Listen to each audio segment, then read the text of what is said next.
Warren Heights interviews the president of WJBF, J.B. Fuqua. Who would ever have thought that television would have become as important as it is, J.B.? Looking at it objectively, though, how is television different today from what you expected 10 years ago? Well, Warren, television grew much more rapidly than most of us thought it would, and that has been the big surprise and a very happy surprise. And one of the things that has been a phenomenon to me is that 10 years ago, we wondered how we would ever find the program material to program a television station even during the evening hours. Another big change is that 10 years ago, we felt, most of us, that television would be primarily an entertainment medium. And we did not anticipate that it would turn out to be such a tremendous news medium. If you had to single out the two, say the two leading events or programs of the past 10 years, what would they be? Well, it sticks in my mind the first flight and the subsequent flights of the astronauts. I have always said that that's when television made its greatest hit and showed what it could do. And I would say the second great thing was that which has happened just recently. I think that the coverage of the television networks and of the local stations of the tragic death and the subsequent funeral services of the late president was certainly something that brought all of the American people in to participate in a very dramatic period in history. It enabled everybody to participate as though they were on the scene, and it gave everybody, I think, an appreciation of the greatness of this country. And 10 years from now, I think that everybody will accept color television as being quite routine. Thank you, Mr. J.B. Fuqua. Hello, I'm Bob Young from Channel 6 News, and I'm very happy to be a part of this 40th anniversary for WJBF TV. This is especially meaningful to me because, like many of you, I grew up watching Channel 6 TV. At our family home in Thompson, when I was young, we'd watch Bwana John on Saturday mornings. We'd see those Tarzan movies. And we'd also watch Top 10 Dance Party in the noon hour with Carol Ward and Georgia Cunningham. And I was even privileged enough at one time to bring my high school class down to dance on the program. Every afternoon, we'd watch birthday after birthday being celebrated by Trooper Terry. And now to be a part of the Channel 6 family makes this especially meaningful to me. During the next hour, we're going to look back at the history of this station, and we're also going to look ahead to its future. I recently spoke with J.B. Fuqua, the man who put this station on the air, and he's got a lot of memories to share with us. We'll also go on a tour of Channel 6, the building that you know, the yellow building on Reynolds Street. It was built in the 1950s after a fire destroyed the studios in North Augusta. And Carol Ward will show us what the station looked like in some of its earliest days. And then also, we'll watch the rebuilding of the transmitter facility after it was destroyed by a devastating fire in 1972. We'll hear from our current manager, Lewis Wall, and relive some of the memories of our 40th anniversary open house. All that's coming up in the next hour. But first, let's hear from Mr. J.B. Fuqua. I recently spoke to him, and I asked him to take us back before there was a Channel 6. What about his interest? What got him interested in television? My personal interest in television really started in 1939 when I went to the World's Fair in New York, and they had an exhibition of television. And I just visualized that if we could ever have television, a combination of sound and sight, it would be a tremendously popular thing, and indeed not only be popular, but it would be a very profitable business. And from that point on, I was determined that as soon as television became a practical device, I wanted to be a part of it. And so you saw beyond the novelty of it that was there at the World's Fair. Yes, I guess I did. Yeah. And you had enough interest to know something was there because your background was in radio. Yes, on the technical side. I had my first job on a radio station when I was 18 years old. All right, you're in Augusta. You have managed a radio station here. You own a radio station. And then the opportunity comes along to put a television station on the air in Augusta.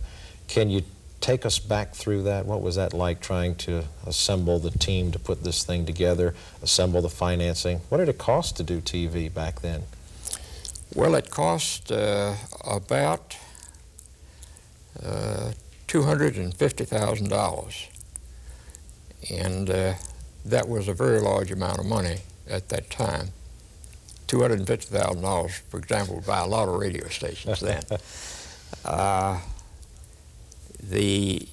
was so intent on having the television station that as soon as stations started going on the air, I sold my interest in WJAC radio, which was the one that I had started here, and bought WTNT radio, which incidentally was owned by the same person who now owns WJBF TV. And in 1949, I had bought cameras, and I had, with the chief engineer of the radio station, we built a transmitter, a television transmitter, and I had cameras at the Exchange Club Fair where people could go in and see themselves on television. And that was way before there were many television stations. And that indicated my enthusiasm. The Korean War came along, and I was unable to get a license because of the war, but I had all the equipment. I was ready to go. The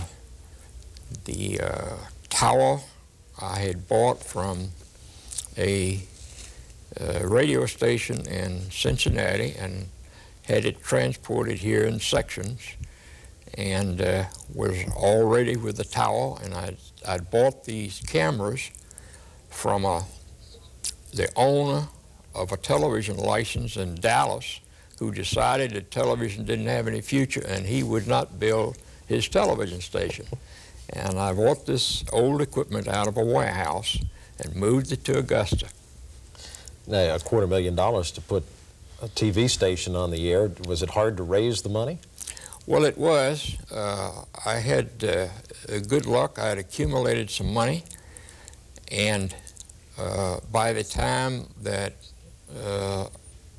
I got ready, by the time that they were granting licenses, there were other people who wanted the license here too. And one of them was a group from Columbus, Georgia, and they were applying for the same Channel 6 license. And we made a compromise, and they put up all the money for WJBF TV, and they got 35% of the ownership. I subsequently bought them out for $175,000 and then owned it on. But that's how I financed it at that stage. Well, that's interesting. When you compare it to the millions of dollars that TV stations sell for now. Oh, yes. Well, the license was delayed, but you had people together. You had your team together already. Yes, we did. Who were some of those early players in Channel 6? Well, one of the earliest ones was a fellow named Tom Hennessy, who had been working for me when I'd owned a radio station in Charleston, South Carolina. And he was a young fellow that was really my number 2 man.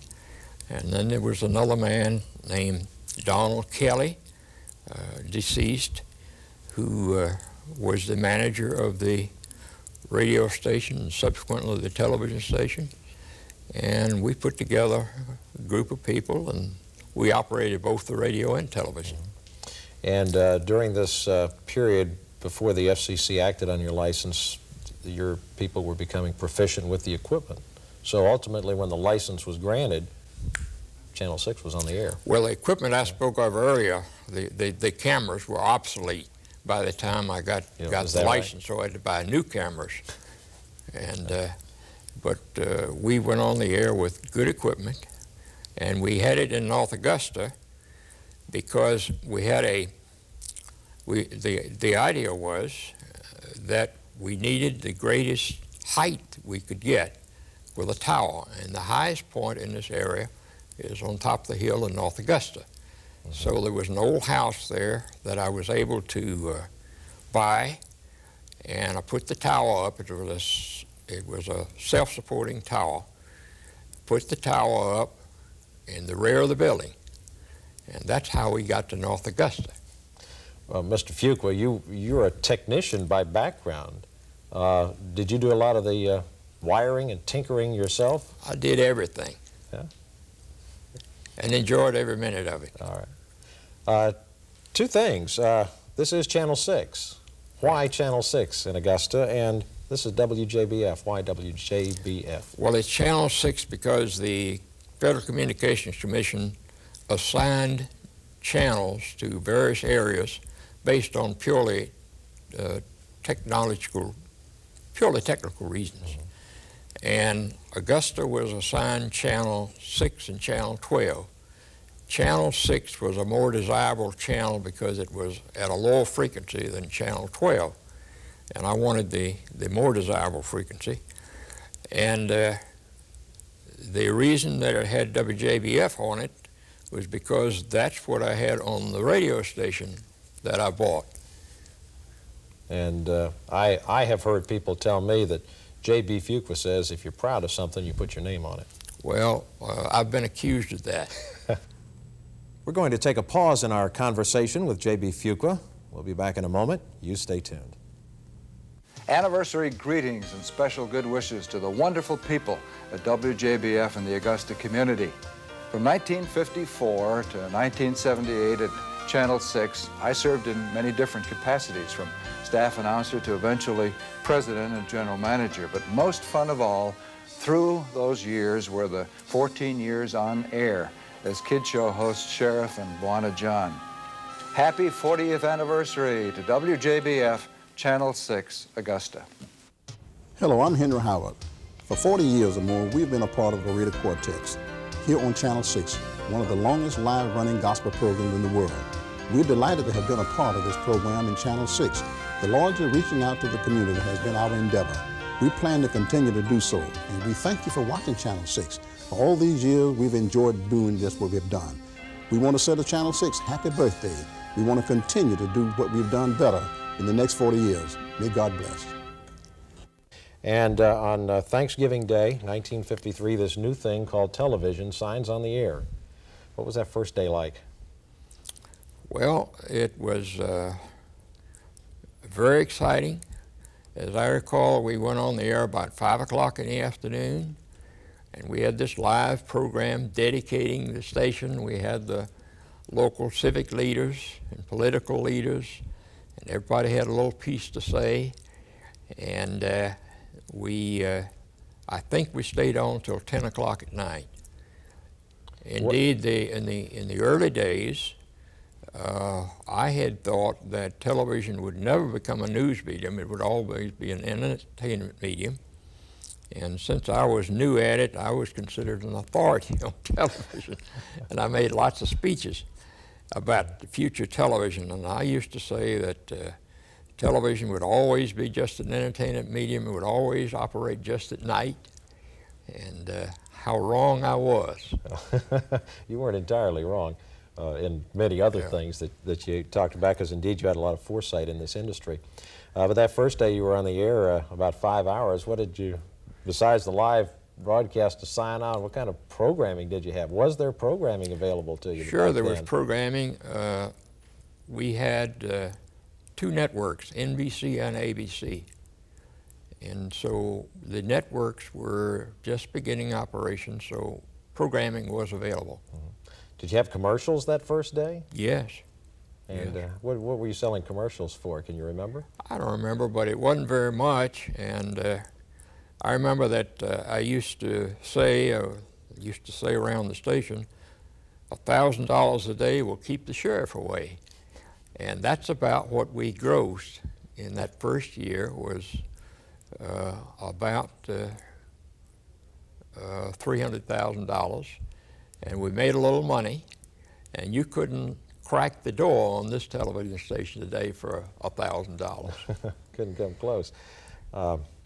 So we're on the air, but who is watching us? Did a lot of people have television sets on Thanksgiving Day in 1953? No, they didn't, because it was not possible to receive television stations anywhere else. The closest two stations were in Charlotte and in Atlanta. There was one station in each city. They were the closest.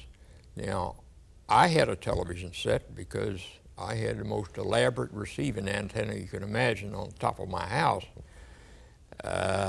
And people anticipated the arrival of television, and a lot of people had very elaborate antennas, and they tried to pick up these out-of-town stations. But at the beginning, there were not many television sets, but they grew very rapidly. And this was all black and white. Right. I mentioned all too. black I and white think a lot of initially. people may take this color for granted. Yeah. What were people saying when that first day or two when you came on the air? They'd see you on the street, they'd call you up, they'd drop you a note. What would they say to you about this new thing called television? Well, they thought Augusta had arrived. Augusta now had television. And when did your competition come on the air? Competition came on the air, I think, about a year later. What was that like when the second station came on? Did you rethink some of your strategy? Did you change what you were doing? Did it make any difference at all Well, it to you? just meant that we had a competitor, and perhaps we had to work a little harder to get advertising. But we both were profitable, both stations. Now, was advertising something that businessmen were looking forward to doing on television, or did that really take a sales job to get somebody on the air? Well, it took a sales job initially, but the fact that the station operated profitably from day one indicates that, and then we had very little national advertising, but it indicates that local advertisers were acceptable. I might add that all the local advertising was done live. We had no way to record something in advance like you do now with videotape. If we usually rehearsed a commercial, but if we made a goof on the commercial or whatever, it was there. There was no way to correct it. Can you recall some goofs? Well, Anything come to mind that? No, I don't recall, but there were so many of them. Okay. But all your programming was live too that did not come from your network. Well, not all of the local programming Right. was. Now, and what were some of those early shows that made up the local program schedule of Channel 6? Well, we had a cooking show in these studios. There was a kitchen. We had a cooking show every day. We had shows of amateur musicians, and we had shows of a kids show every day, and we had a number of local programs. And they were all very popular? Well, there wasn't much choice, so they were popular. Okay. Well, you were on the air in North Augusta from 1953 until about 1957, I think it was, and then you had a fire that destroyed the building there. What was that day like for you? Well, the fire started in the morning, apparently around 4 or 5 o'clock in the morning, and I got a call from the chief engineer at maybe 6:30, telling me the station was afire, and anyway, the station burned. Fortunately, it didn't burn completely, and it was possible to get the station back on the air. Most people would have thought it would have taken months. We got it back on the air in less than 3 days. We found a transmitter and had it shipped in, and the other equipment, and the equipment manufacturers were very helpful. And we put it all back together and had carpenters in to make repairs, and we got going again in 2 or 3 days. That was quite an achievement. Oh, it was. Took a lot of people working day and night to do that. And then also in 1957, I think you eventually moved here to Reynolds Street, and you moved the transmitter in the tower too. Tell us about that. Well, there was just coming into use along that time the idea that you wanted to cover lots more territory, and the way to do it was to have a higher tower. So I built a 1,300-foot tower east of the city, in Beach Island it's called, and moved bought this property where the TV station is now, and built the studios, and moved totally from North Augusta. And that tower was the highest tower east of the Mississippi River at the time it was built. That must have been something when that went up around here. It must have caused a stir in the community, huh? People, thousands of people, I guess, would drive out to Beach Island to see that tremendous tower. Well, what about here on Reynolds Street? Somebody would say that you must have really had some foresight to put the station in what now in the 1990s has become a focal point in downtown, when Reynolds Street in the late 50s was just a back road downtown. All the action was on Broad Street. Well, the station was put here because it was convenient to downtown. We did not then have outside merchants in the malls and things. And the property was large enough to accommodate the building we needed and have space left over. We'll have more of our conversation with Mr. Fuqua in a few minutes. But first, Carol Ward is going to take us on a tour of Channel 6, this yellow building on Reynolds Street. We'll see it as it looked during the 10th anniversary show in 1963. If you should visit WJBF, as thousands have done, you will be greeted by an attractive receptionist, Melba McClellan, in our lobby.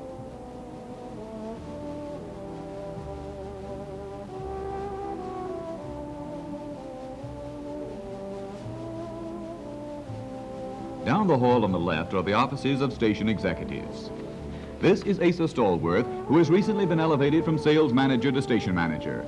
Tom Hennessy, who had held that position for several years, is now general manager of an affiliated business. Mr. Stallworth coordinates the activities of all departments, sales, programming, engineering, production, and is responsible for the operation of Mr. Fuqua's other broadcast interest. For a successful operation, all departments must function well. He is a graduate of Emory University and, like many of the staff, is quite active in community affairs such as the Kiwanis Club, Boy Scouts, and the United Fund. His secretary and Mr. Fuqua's, Mrs. Winona Warner, like the large majority of employees, has been with WJBF for many years. About half of our staff spend their busy day on the second floor.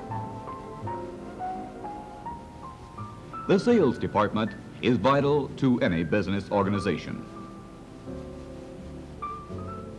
This department is headed up by John Raddick as local sales manager. He has been with the Fuqua organization for 10 years. The advertising representatives contact the local and area business firms to sell commercial time. They present a program they feel will be most effective for the advertiser. In other words, they create and sell ideas. With each passing year, more and more of the advertising budget of American business is going into television.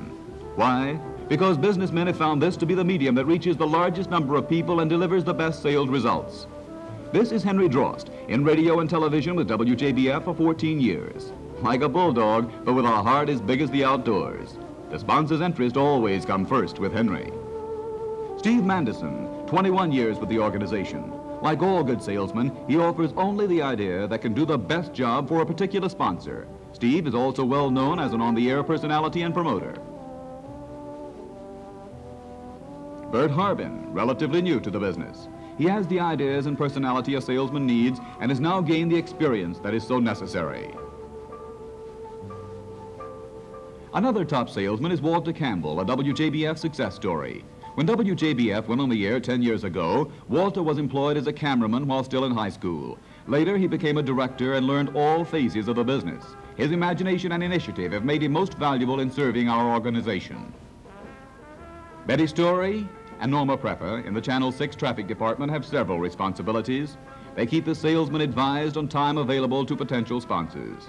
They arrange and type the program logs or schedules which show the time and name of each of our daily programs and public service and commercial announcements. These ladies also maintain communication with the networks and national advertising agencies through the use of teletype machines which bring in messages from such places as New York and Hollywood. Replies can immediately be typed back to the originating point. I think you're aware that we carry programs from both NBC and ABC, in addition to local live programs, videotape, and film shows. Once a program or commercial idea is sold, production manager Ralph McFarlane and Larry Bennett of the production staff coordinate the thoughts of the program department, the advertiser, and the salesman, and create commercials or programs which in turn create viewers. This means plans must be made for slides, art cards, film, videotape, sets, and so on. Originality is essential in production, since so much production is consumed every day. Original programs and commercials are written here in the copy department by Gerald Levy and Ann Broughton. Gerald's degree in advertising from the University of Georgia comes in handy here. Much of the promotion for our programs comes from these two. They also check the program schedule and make up books containing scripts for all broadcast materials, such as the commercial, promotion, and public service announcements that will be used each day. While scripts are being written, those in art and photography are busy too. The ingenuity of Don Hatch is to be admired. Don is a graduate of the Art Institute of Pittsburgh. He uses his skill in design and composition for making up art cards, which are then photographed and made into slides. For most of our videotape or live art material, Don believes that if it doesn't move, it isn't TV. Therefore, through his imagination, special effects that add movement to his work are developed. Most of his ideas are trade secrets. Jim Cruson, like many at WJBF, wears more than one cap. He is a talented artist with brush and display, but also designs most of our sets for local programs and public service and commercial announcements. It is the duty of these men to make the picture on your screen refreshing and appealing. Buck Tyler, in photography, is called upon to make movies on location at the advertiser's business and for news and public service material. Movies are also made here at Channel 6. Buck can convert artwork into slides, and he processes all types of still pictures and movies in our laboratory. It only takes minutes for film to be processed here. It was he who made the film you're watching tonight.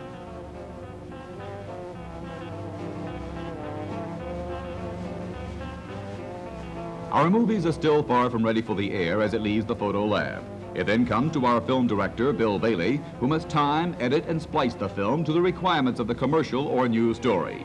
Since some of our programs are on film, they also must be timed and spliced. All movies are cataloged, filed, and previewed here. We move now into the Channel 6 control room, where all the various elements we've mentioned, script, slides, film, artwork, videotape, and audio tape, are coordinated into an effective program or commercial or public service announcement. This is the bailiwick of the directors and engineers. Director Louis Summerall is at the control panel. Through his monitors or various TV screens, he can see what our camera sees in the studio. He can speak to the cameraman through his intercom set to give them instructions such as, give me a close-up, a little tighter, now focus. That's it. He can fade in and out of a picture or bring in a super, which is a picture or words over another picture like this. Once he's got the picture he wants, he can switch to that camera. Then he gets set for the next picture. The engineer's job is to make sure the quality of the picture and sound is as good as possible. If anything goes wrong, his technical knowledge helps him find the cause in a hurry. He also maintains proper control over color programs. Channel 6 was the first station equipped to transmit color programs.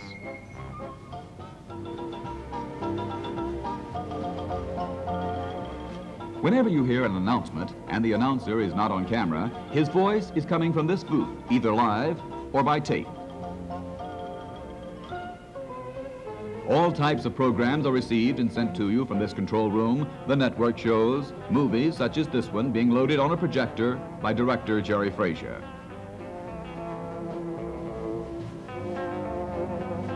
Live ones, like this one being planned by another director, Don Kent. Announcements that require slides or other visuals. A slide chain is being used here to load slides needed for the next on-the-air announcement. Now, the one type of program source that we haven't talked about much yet is videotape. Channel 6 is still the only station in Augusta with this wonderful bit of magic. The magician on the right is Chief Engineer Jack Joplin. The quality of a program recorded on this machine is just as good as live television. It reproduces pictures through an electronic process rather than a chemical process, as is the case with film. It enables us to reach for perfection. If a mistake is made, it only takes seconds to roll the tape back and do it again. We can perform special effects that would be too difficult to attempt live. If a dignitary is in the city for a brief time, we can videotape an interview for presentation later. Seconds later, we can see the results of the work of so many. Videotape brings quality into your home.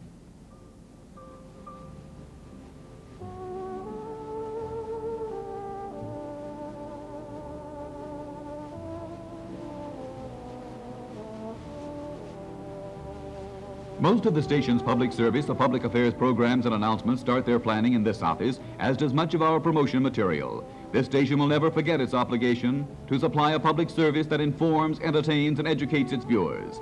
Special seasonal programs, election coverage, the opportunity to meet all candidates for elective office, and so on. These duties are the responsibility of the program director, your narrator, Carol Ward. You've heard the phrase, you get more news more times a day on Channel 6. Well, working to keep that statement true is News Director Jim Davis. The authority of Jim's presentation have gained valuable prestige for the station.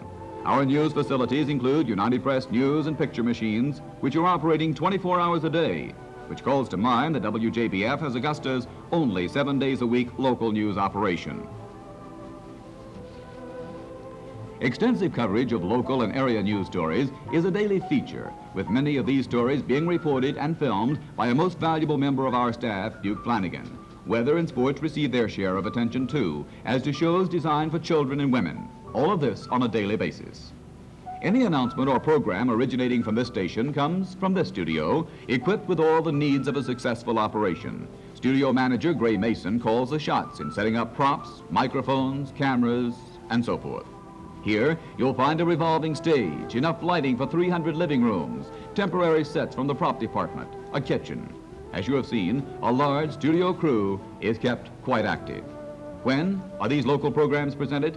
News and sports. In addition to network programs and bulletins at 7:25 and 8:25 a.m., at 12:55, 6 p.m. for local events, and at 6:15, Warren Heights reports on area happenings. And at 11 p.m. Weather on all news programs, but with increased emphasis at 6:25 and 11:10 p.m.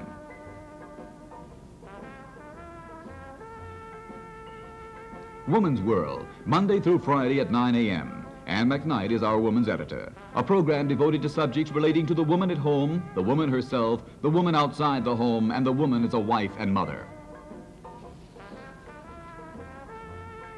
Children's programs. Monday through Friday at 4:30, Terry Sams as Trooper Terry brings merriment to the young ones at home and those visiting with their hero. That camera and the child are the betrayers of the phony. We are fortunate to have the services of the trooper who has a deep, sincere interest in the youngster. Just as popular with the young at heart is Bwana John, the ruler of the jungle. The Bwana, John Raddick, has among his admirers his own 4 children at home. Bwana John is seen every Saturday at 8 a.m. There are always the special reports and programs such as this exclusive interview with Senator Richard Russell, or the concise and complete returns of all elections.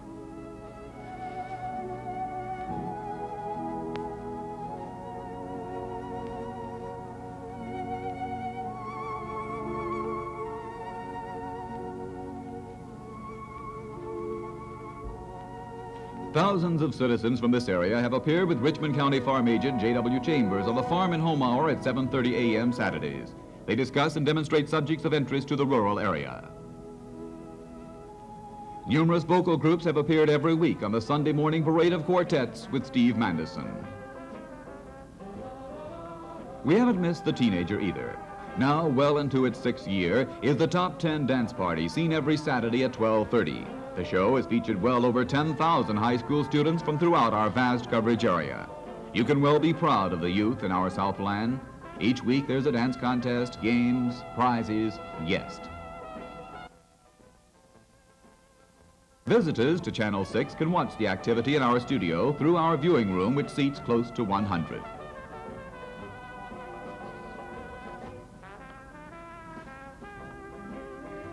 Many awards have been given to our station and to individual staff members over the years for public service activity. A typical top award came to the station this summer from the Georgia Department of Education for a special program presented on Channel 6. Staff members have served as presidents of such civic clubs as Satoma, Lions, Civitan, JC's, Exchange.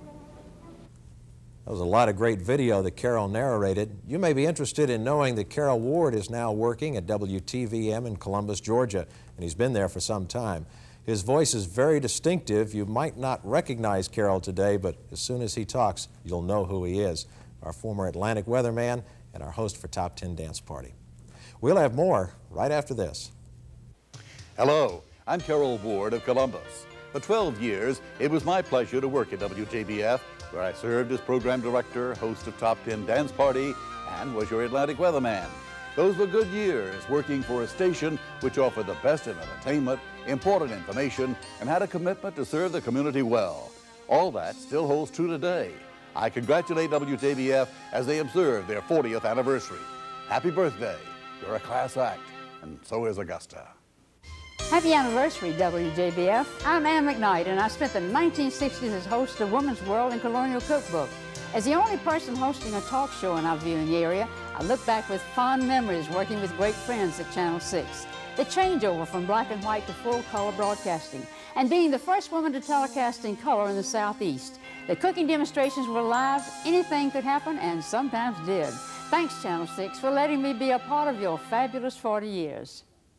Hi, this is Bill Shalley for Community Canada, concocting a quantity of congratulations complimenting Channel 6 on 40 colorful years of continuing community service. Welcome back. The next segment we want to share with you comes from a program we aired in 1972. The title, Hooray, We're Back. The program was narrated by then news director Jim Davis, and it documented the rebuilding of WJBF TV's transmitter after it was destroyed by a fire on May 7th, 1972. At that time, you, like many others, were probably watching the NBA playoff game, the LA Lakers and the New York Knickerbockers, and then this happened. That ball game is what a great many CSRA Channel 6 viewers were watching last Sunday night. At 10 minutes before 11 p.m., about 4 minutes before the first half ended in that NBA title game, we went off the air. Now, sports fans and others are almost as avid a group as those who watch the daytime serials. Our phone switchboard was jammed the rest of the night. Little did those viewers know what the real trouble was. Our transmitter building and all its contents were on fire. As a matter of fact, our downtown studio control room did not even know the cause of the trouble because the transmitter engineer could not phone in the trouble. The fire spread so rapidly through the maze of complex electronic equipment, it was all he could do to get himself to safety. It remained for the Sunday night newsman on duty to drive out to the transmitter to see what was the trouble. When he was on the Sandbar Ferry Bridge between Augusta and Beach Island, he noticed that the tower lights were not burning, and he radioed that information back to the studio. By the time he got a little further out the Barnwell Highway, he noticed the blaze in the sky, and he says, "I think we've got a fire." And we did indeed, as you can see here. Our transmitter is located approximately 13, or was, and is again, located about 13 miles from downtown Augusta. There's only one man on duty there at the time, and he tried to extinguish the blaze that broke out, and it was impossible for him to do so. It spread. The Beach Island Fire Department got there and did what they could, but by the time they arrived on the scene, and others, it was all too late to save anything. Housed in that building were the Dumont transmitter that Channel 6 has been operating with from the time it went on the air, and also a brand new RCA state-of-the-art transmitter. It had been undergoing testing, but it was now a hunk of twisted, melted metal. And this is what it looked like on Monday morning. It was a total loss, and we were off the air. But it wasn't a matter of sitting around and wondering what do we do now, because even before the last smoldering ruins were extinguished, work had already started replacing the transmitter. Telephone calls all through the remainder of that first night and morning, and by 6:30 a.m., Channel 6 receptionists were on duty to tell the early morning viewers what the problem was. Throughout that day, Monday, May 8th, thousands, literally thousands of phone calls were answered at our studio, telling disappointed viewers their favorite programs would not be seen that day. All through Monday, arrangements and plans were being made to get back on the air as soon as possible. The site had to be inspected by the South Carolina State Fire Marshal, as well as investigators for the insuring companies. But by Tuesday morning, this was the scene. Bulldozers were at work clearing away the rubble and the debris and making room for the construction of the new transmitter site that was to begin. Keep in mind, this was Tuesday morning after the fire. You mean I ate that whole thing? We were told by consulting engineers that we were talking about a 3-month project. We planned to do it in less than a week, and here we are. It took an untold amount of cooperation from construction people, engineers, suppliers, and even our own employees. Since there was nothing going on at the studio, everybody decided to go out to the site and work. Men who ordinarily push cameras, switchers, control buttons, and this sort of thing decided to go out and help move away the rubble that had been our transmitter. And by late Tuesday afternoon, the construction work had already begun. Cement block began being laid, forming the walls of the new transmitter site. That's Chief Engineer Joplin making measurements, making preparations for the new transmitter. By Wednesday morning, the walls are going up even higher. Fortunately, there was no damage at all to the 1,300-foot tower that is WJBF's antenna. And it stood as a sentinel over the work that was going up below it. This was the scene Thursday morning. The walls had all been completed. We had received word from RCA that the truck was on its way bearing our new transmitter and its component parts.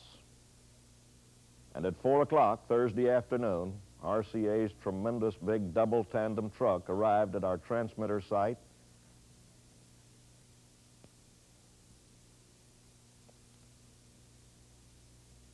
Those two gentlemen in the foreground are Channel 6 employees, Jerry Lazat and Tommy McManus. Again, Chief Engineer Joplin going through his new Christmas packages. At this point, you begin to wonder if it wasn't at all like the man that built the boat in the basement and then couldn't get it out, but it did fit. The doors had been designed to exactly the right size. So the lights went up and they worked all Thursday night without a roof over their heads, but a tarpaulin standing by in case the weather turned inclement on us. And now it was the engineer's job to go to work, put it all together. And Friday morning, 5 days after the fire, the temporary roof was laid into place.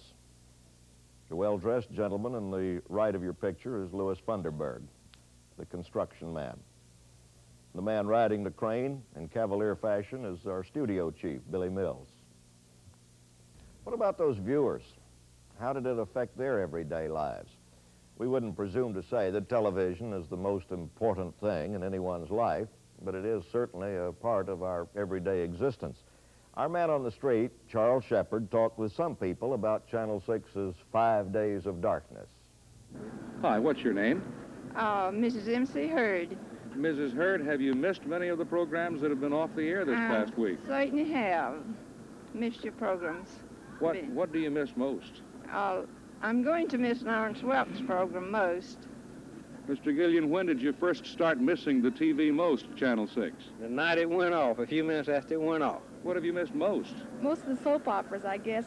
Have you missed us? Oh, we really have. Goodness gracious, we want them back on the air. I like Channel 6. I like all Channel 6 programs. Has it affected life at your house much?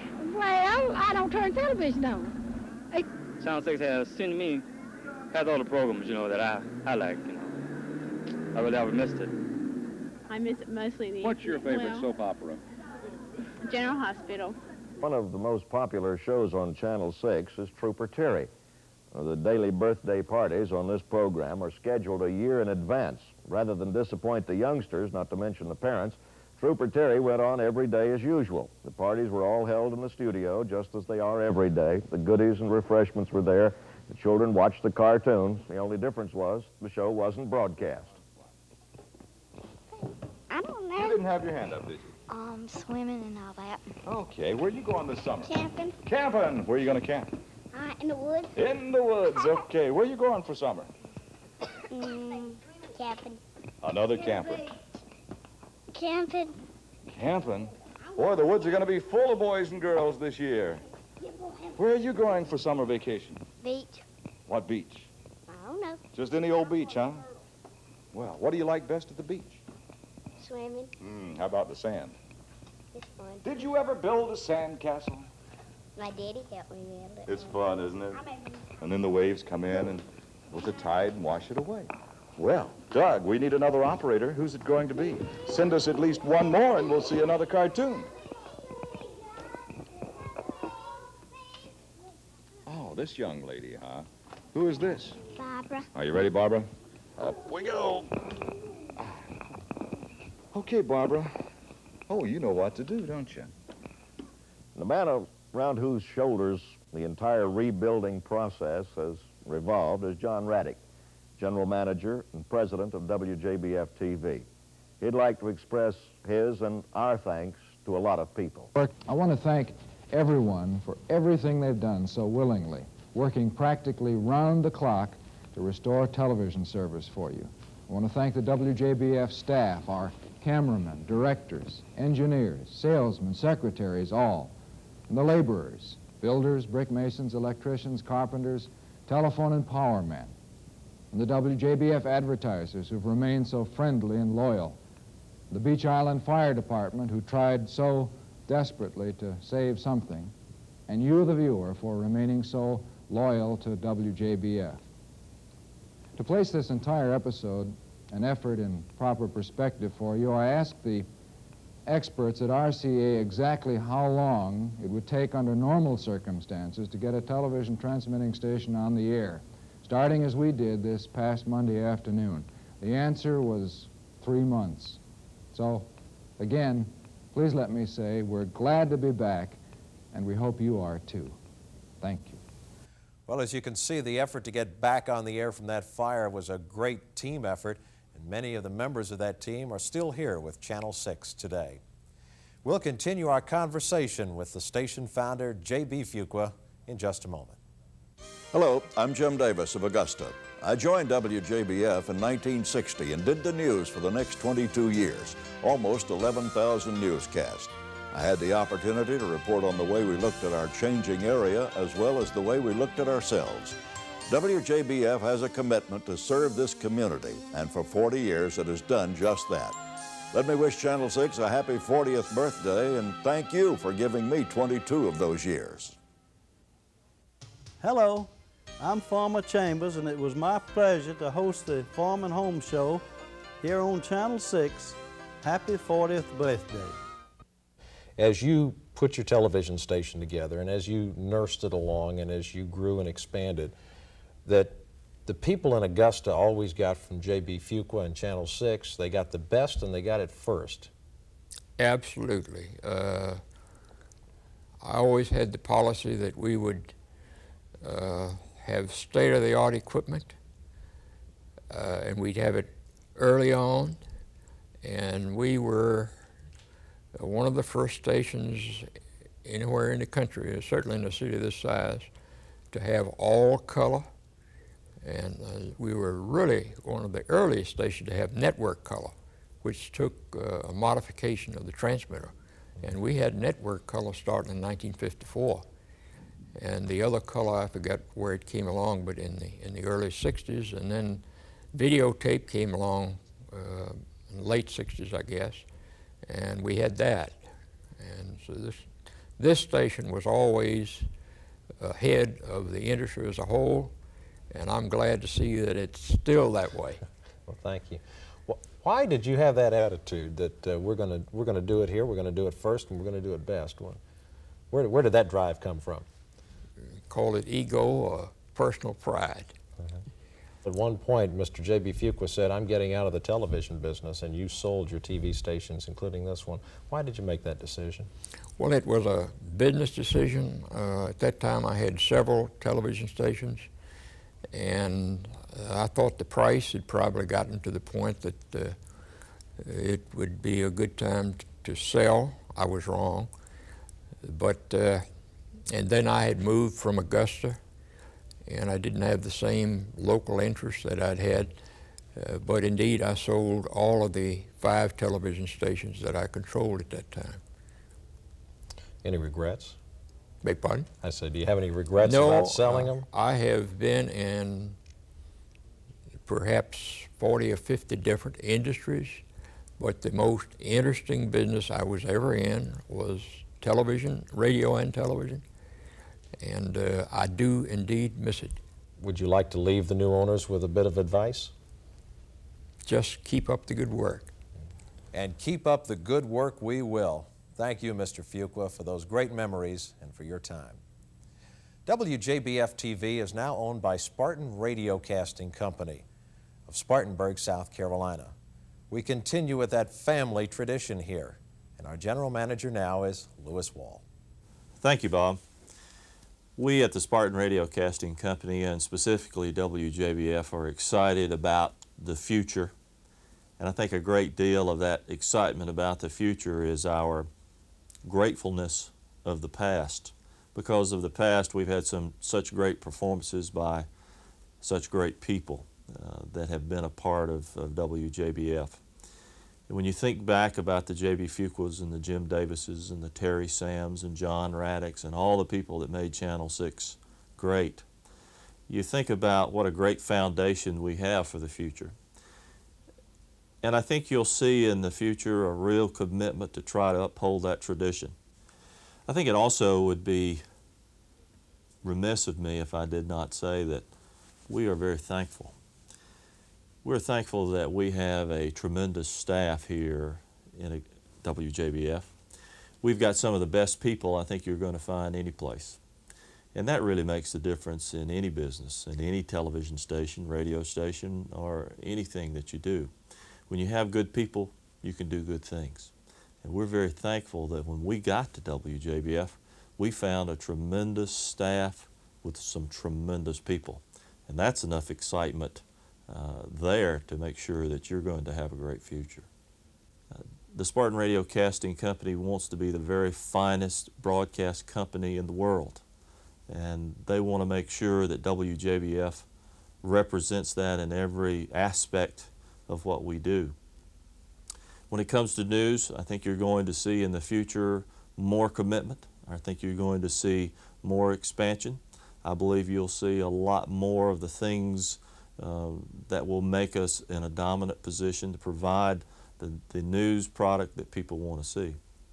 I think as far as entertainment goes, we're going to try to do those things that provide those entertainment programs that people want to see, but we're also going to try to represent the values of the Georgia-Carolina area and be cognizant of that responsibility. We're excited about what's going to be coming about in the next few years, because I think you'll see the Spartan Radio Casting Company and WJBF be a big factor in the Augusta and the Georgia-Carolina area for many, many years to come. Thank you, Lewis, and we're looking forward to another 40 years and beyond of service to this great community. We'll be right back. Don't you touch that dial. Hi, I'm Terry Sams with best wishes to the Channel 6 family on their 40th anniversary. It was my privilege to be a part of this wonderful WJBF TV family for over 30 years. For 20 of those years, it was, "Hey kids, you better come running." We aired over 6,000 live Trooper Terry shows that featured about 150,000 local children. Then it was my honor for the last 10 years to be president and general manager until retirement last December. Congratulations to the Big Six family for 40 years, the greatest local television station in the world. We're the Lewis family, and we want to take time to wish Channel 6 a happy anniversary. It's been wonderful being with you through the years. Happy 40th anniversary, Channel 6. Happy birthday to you. Happy birthday to you. Happy birthday, Channel 6. Happy birthday to you. Happy 40th anniversary, Channel 6. Hello, I'm Carol Ward of Columbus. For 12 years, it was my pleasure to work at WJBF, where I served as program director, host of Top 10 Dance Party, and was your Atlantic weatherman. Those were good years working for a station which offered the best in entertainment, important information, and had a commitment to serve the community well. All that still holds true today. I congratulate WJBF as they observe their 40th anniversary. Happy birthday. You're a class act, and so is Augusta. I'm Frank Thomas. I want to take this opportunity to congratulate WJBF on 40 successful years of broadcasting and service to the community. As a 10-year WJBF News veteran, I am pleased to see that WJBF's commitment, dedication, and concern towards community affairs remains a top priority. Your tireless efforts in community involvement continue to strengthen understanding, tolerance, and compassion within our community. Happy 40th, WJBF. I hope you've enjoyed this look back at the first 40 years of WJBF TV. I certainly have. And I'd like to thank those voices and faces from the past for their happy birthday greetings today. In closing, we're going to leave you with some scenes from our 40th anniversary open house and the honor roll of the family here at Channel 6. Keep your dial right where it is, on Augusta's first television station. The best is yet to come from your very own 6.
I see the smiles and the tears.